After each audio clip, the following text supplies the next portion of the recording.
Hi, I'm Zibby Owens, and you're listening to Moms Don't Have Time to Read Books. This episode is brought to you by Boombox Gifts, memory boxes filled with personal messages and photos from friends and family for your next special occasion. Check it out at boomboxgifts.com.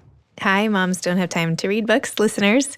I'm trying something a little differently today. I wrote an article recently called Moving On Up about the end of the school year and how I felt about my son moving on. And I thought, since it had gotten a lot of positive reactions when I sent it around, that I would read it and maybe you guys could listen to it and tell me what you think. But a lot of people have cried afterwards, so maybe grab a tissue or two. And I hope you like it. I would love to hear your thoughts on if I should read some essays on the podcast or if I should stick just to authors. I'm always up for trying something new, but not if everybody hates it. So my email is zibby@zibbyowens.com, or you can direct message me on Instagram at zibbyowens and let me know what you think of this. But here's my essay. It's called Moving On Up, A Mother Says Goodbye to Her Little Boy and Hello to Her Young Man. I published it on Medium. Life has been hurtling through spring at warp speed. Between attending my 4 kids' end-of-school-year parties, organizing camp forums, producing my podcast, Moms Don't Have Time to Read Books, and hosting book events, I've been going. Each day is packed, from the time I give my younger son his morning hay fever eye drops to my final Instagram check of the night. It's exciting and energizing to be doing so many things I love, but something happened recently that made my express train lurch to a halting stop. I got an email from my 5th grade son's teacher letting me know that he would be on stage performing in the school chapel the next morning. A little advance notice would have been nice, but so it goes in #momlife. I pushed back 2 podcasts, lined up my mom to take my little guys to school, and carved out the time to be there, of course. My son's school gives students different roles in the weekly chapel. Readers, a snuffer who lights and puts out the candles with a giant gold rod, and someone who rings a gong. The chapel service is a lovely non-denominational ritual to which parents are invited each week. When my son was in the lower school, I almost never missed a chapel. His twin sister used to attend his school as well, so it was a no-brainer.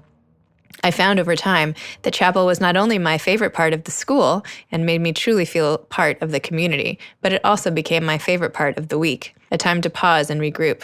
The chaplain would start off by gently asking us all to sit up a little straighter in our chairs, with both feet firmly planted on the ground. We would listen to the gong and go into the chapel service present, mindful. This year, I haven't been able to attend chapel at all. My 5-year-old daughter's preschool chapel happens at the exact same time each week, so I've always gone to hers, a cozy affair in her school's basement where kids sit on their parents' laps on a red rug, crisscross applesauce, and sing folk songs. Middle school chapel for my almost 12-year-old apparently wasn't the family event it was before. In fact, the one time I did manage to get there, my son didn't want to be seen talking to me. In the lower school, I would watch him seated several rows ahead of me with his class as he turned and waved to me throughout the service. I even spoke at his chapel last year, the culmination of those chapels for me, about how I'd found my voice through writing. Doing so led to my actually starting the podcast, which has changed my life in so many positive ways. I didn't realize how much I'd missed chapel until I went this time. It was one of those crazy mornings. Actually, who am I kidding? They all are. I was running late, getting all the other kids off to school, and managing to dry my hair and put on something halfway decent myself. I plopped down near a parent I knew and said triumphantly, "I made it!" Then I moved to a better seat up front. I wanted an unobstructed view of my son being the snuffer. He'd been a reader and a gong ringer in the past, but never this. He'd patiently waited for this job through every chapel for 6 years, and now, at the end of 5th grade, it was his turn. The timing was particularly good because he is going to boarding school next year.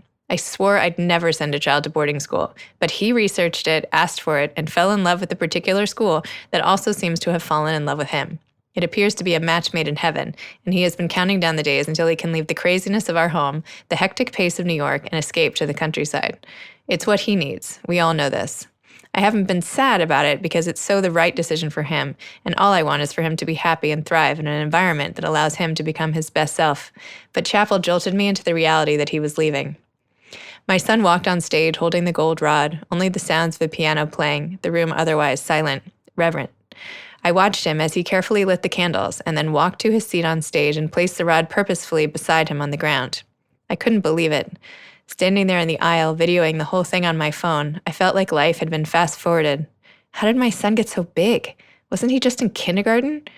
Scenes came flooding back like one of those movie montages in Fast Forward, shaking his kindergarten teacher's hand goodbye, his cubby in 1st grade, when I presented to his class in 2nd grade about how to be a writer, peeling apples with his class, the field trip when we collected trash on a beach, when we waded in the water and collected sea specimens, picking up friends for group playdates, when I first brought his baby sister to pick him up and he proudly showed her off to his classmates, then when I brought his baby brother in, going through a divorce, my getting remarried, moving.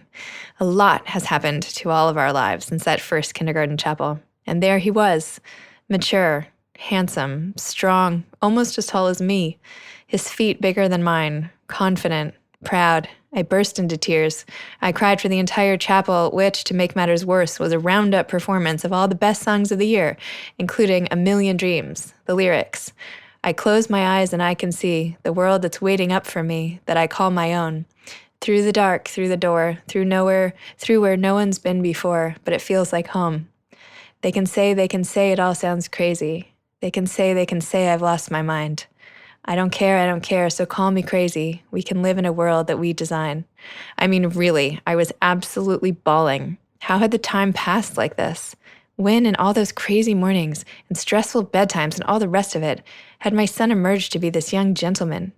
At the end of chapel, my son thoughtfully put out the candles while the auditorium watched, while I filmed and cried. Then the chaplain asked us all to recite together, "Let us bless this new day, as yet untouched and undiscovered." It was the end of a chapter in my life. Book closed. My son is leaving the school. Turns out even the wonderful chaplain is leaving. In the fall, my 5-year-old will start kindergarten there. I'll go all the way back to the beginning, but with her, the waving to each other in chapel, sitting behind her. Then the following year, her little brother will hopefully join, until one day, all of them will walk across the stage for the last time, snuffing out that final candle. What will my life look like by then? The chapel ended, and I raced on stage looking like I'd just come from a funeral. "Mom," he exclaimed, smiling and reaching over to hug me.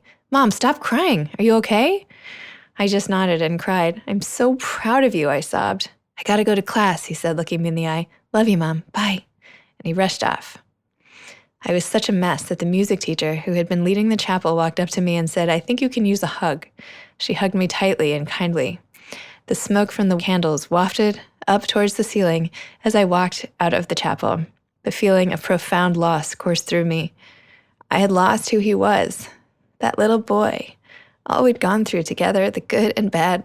Now he was a young man. It isn't like they say. It didn't happen in the blink of an eye. It happened in a sea of amazing and terrible moments, extreme highs and lows. Moments when I wasn't sure how to be the best parent to him. Moments when I wanted to celebrate from the rooftops. It happened while so much else was happening in my own life, my other kids' lives. It happened over the course of a zillion moments. Frozen yogurts on the way to the doctor, trips to Barnes & Noble after school, reading together on his bed. It isn't over, but now it's different. And I just want to honor the end, the sadness I feel that this stage is over, that my son is moving on, moving out, moving ahead, just like I always wanted him to. I just didn't know my happiness for him would also feel so gut-wrenching.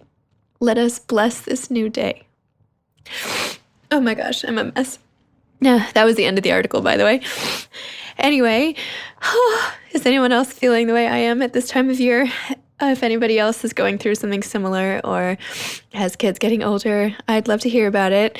I mean, everybody has kids getting older, but anyway, I don't know. I just wanted to share it in this format and hope that it helps somebody else out there. Bye. This episode has been brought to you by Boombox Gifts, memory boxes filled with personal messages and photos from friends and family for your next special occasion. Boomboxgifts.com. Thanks to Ryan and Steve at Texture Sound for the audio editing and mixing. Thanks for listening to Moms Don't Have Time to Read Books.